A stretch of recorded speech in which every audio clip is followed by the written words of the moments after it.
Comme chaque citoyen, nous sommes, au plus profond de nous-mêmes, dégoûtés. Et voilà comment on replonge la Wallonie francophone en pleine crise politique.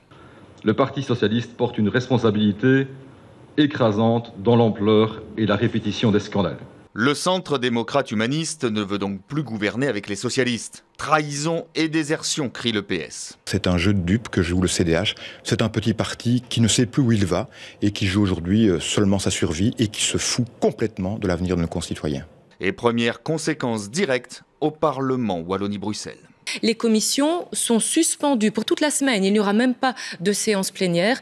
Marine Le Pen avait prévenu que l'accès au siège du FN serait refusé à Jean-Marie Le Pen. Et oui, les crises politiques en France, c'est aussi une histoire de famille. Chaînes et cadenas installés sur la grille. Jean-Marie Le Pen bloqué donc à l'extérieur, qui improvise alors une conférence de presse assis sur un muret. Le Front National vient de subir 2 échecs cinglants.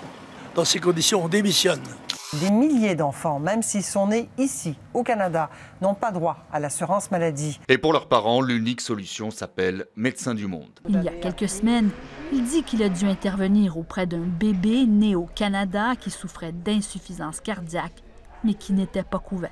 Un hôpital sur l'île de Montréal, que je ne vais pas nommer, l'a effectivement refusé. Pour nous, c'est inconcevable qu'un enfant né ici n'ait pas accès aux soins de santé. Tous ces enfants devront attendre d'avoir 18 ans pour être couverts par une assurance maladie.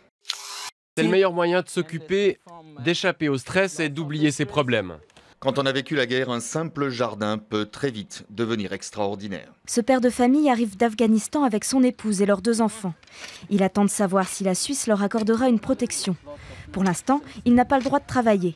Les personnes qui viennent ici ont besoin de reprendre confiance avant de pouvoir envisager des perspectives d'avenir, avant de pouvoir se projeter. Près de 200 réfugiés tentent ainsi de se reconstruire. La plupart ne parlent que quelques mots de français. Salade.